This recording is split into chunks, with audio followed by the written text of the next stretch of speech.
I want to give you guys an update on what's going on. Big news in the market, as everybody knows.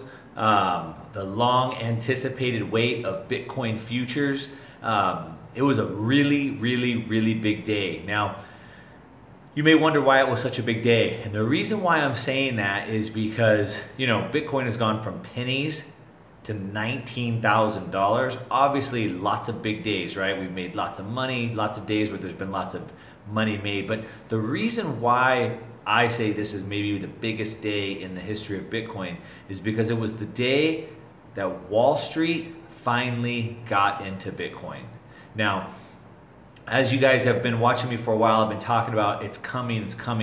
Institutional money is coming, hedge funds, right? Wall Street. Now, you and I are what's considered dumb money, and so they are considered what is called smart money. And it doesn't matter what kind of investing you're in, you always look at institutional investors and you call them the smart money. And we're always looking to see what they're doing. And so they're here. We've been ready. We've been waiting for them to come into the market, and they're finally here. So that's why I would say it was the biggest day. Now, we have seen a huge run up in the price of Bitcoin over the last couple of weeks. As a matter of fact, 2 weeks ago, I dropped a video and I said, hey, I think Bitcoin was at 9,000 at the time. And I said, hey, I'm raising the buy up to $25,000. And that was when it was at 9,000. So, that was a huge claim, but I laid out the exact reasons why it was going to go to 25,000, right? We just got done with the big conference. All the big bankers were there. I explained exactly what was talked about at that conference, and I gave reasons. Now, everybody has had an opinion as to what was going to happen when futures went live, right? There's no shortage of opinions out there. There's a million YouTube videos and people on social media, and everybody wants to give you their opinion. But I always warn you, watch out for people's opinions. You want to look for information, and the information is what will allow you to make up your own opinion, all right? So when I give you information, when I said that Bitcoin was going to 25,000, I laid out the exact reasons why it was going to do that. All right. Now, what's happened is that since then, Bitcoin ran from the 9,000 at that date up to about 19,000. And then everybody starts talking about Bitcoin futures. Bitcoin futures are going live. Now, to kind of back up, right, I've been saying it's coming for a long time, but what this is the CBOE, Chicago Board of Options Exchange. They are the largest derivatives trading, futures trading. Well, they're not the largest, but they're one of the largest. And they came out and said they were going to launch Bitcoin futures before the end of the year.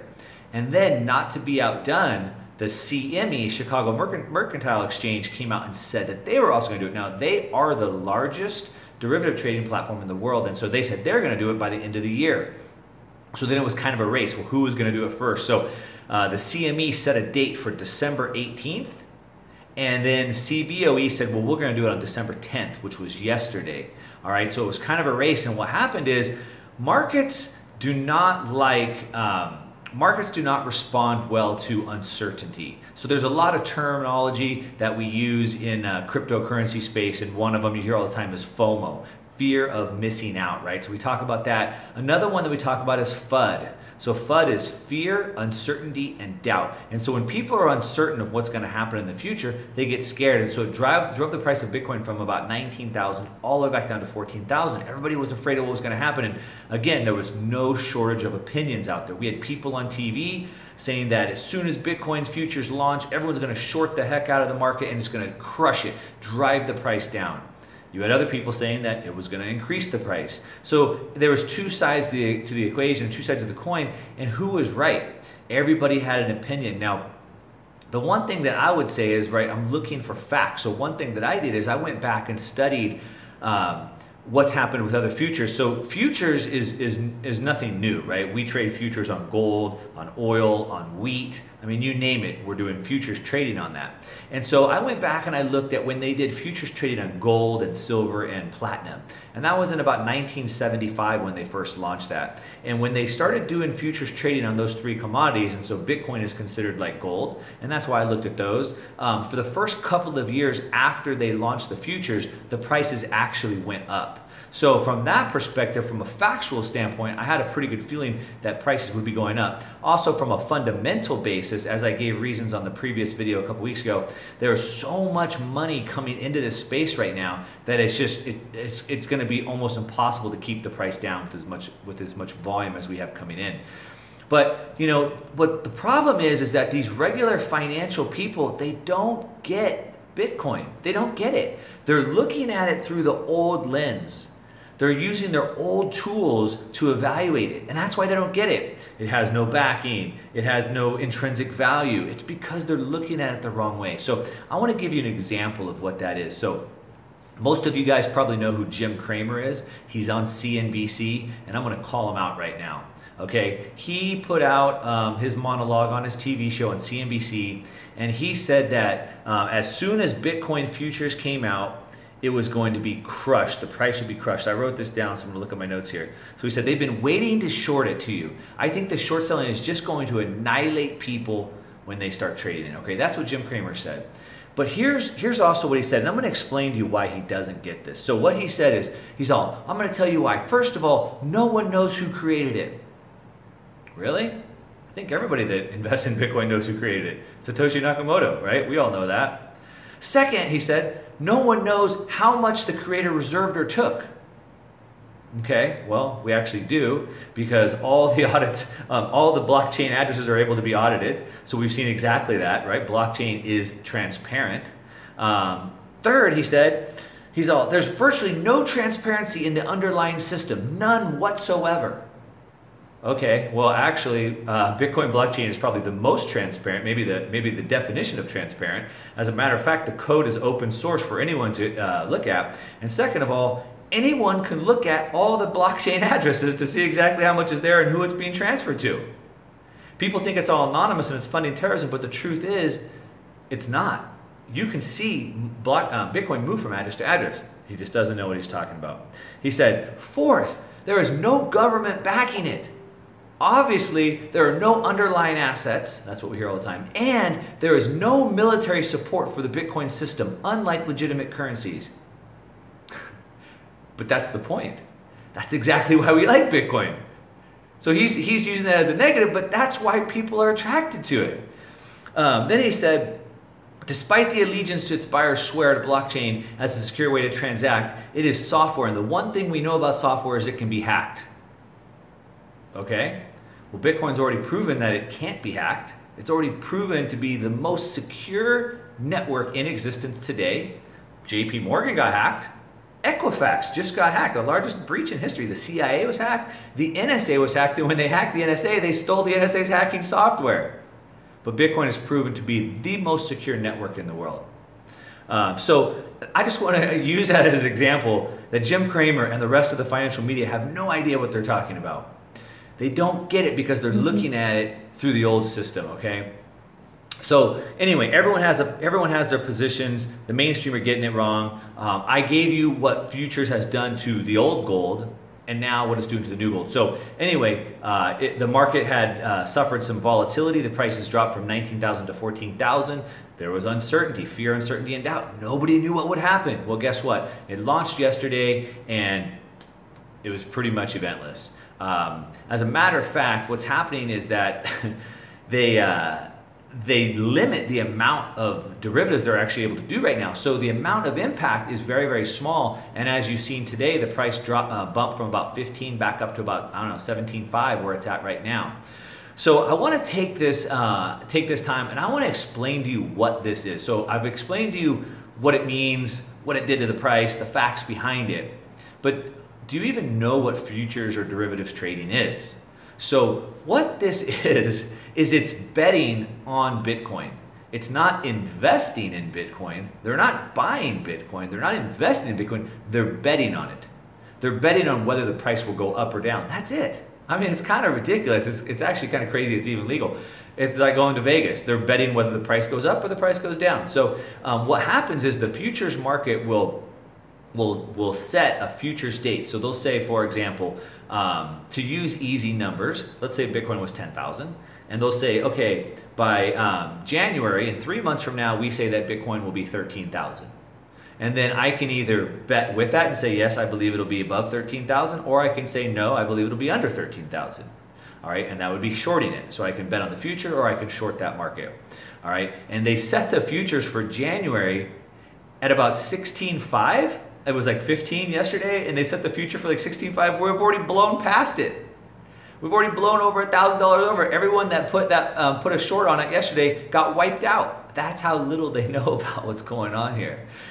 So let me explain to you, give you a better understanding of how this works. So again, if Bitcoin was 10,000, I'm going to use round numbers just to make it easier. So if Bitcoin was 10,000, we buy futures contracts in 100. Okay, so if it was $10,000 per coin and I bought 100 of them, that'd be $1 million contract. And let's say that I said that I was going to bet that Bitcoin was going to go to 13,000. Now, if Bitcoin ended up being at 13,000, the contract would expire without payment. But if it would actually go down to 10,000, then I would receive the 13,000 minus the 10,000. So it's a $3,000 spread times the 100 shares. So I would receive $300,000. So it was at 10,000. They said it was going to be to 13,000. I bet that it wouldn't. It ended up being 10,000. I win. I get 300 grand. But if it does, let's say it goes to 15,000. Well, then they're going to pay me. They're going to pay me the difference from the 13 to the 15,000, which is 2,000 times the 100 contracts. So I get 200,000. So if I lose, I pay 300. If I win, I receive 200. Now you may think at first that doesn't sound like such a good deal, but let me put it this way. If Bitcoin went from 10,000 to 15,000 and I had $1 million worth, I just made $1.5 million. So I had to pay 200,000 and I'm still with 1.3 million. You see? So even when I lose, I still win. So what they're doing is they're using this to hedge their bets. So they can bet long, they can hold Bitcoin, and if it goes long, they make a lot of money. But if it goes down, they basically have insurance against that. So that's how that works. They're betting against the market. So what's going to happen now? So here's what's going to happen. We have the CME is going to launch their derivatives trading on the 18th. Okay, so we have that coming up, and so that's going to create some fear, uncertainty, and doubt. We don't know what's going to happen between now and then, possibly drive the prices down. However, I think that, my opinion, I think that people have seen what's happened with this and maybe aren't going to be so scared.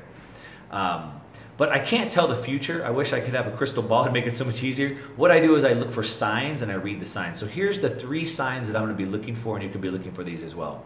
So I'm going to be looking for volume. I want to see how much derivative volume is being exchanged and traded on a regular basis. Okay, right now it's actually really small because they're limited on what they can do. So I want to see if that's going to be picking up. So right now it's so small, it's kind of inconsequential. So nothing's really going to happen with that. So I'm going to be watching the volume. The second thing I'm going to be watching is the longs versus the shorts.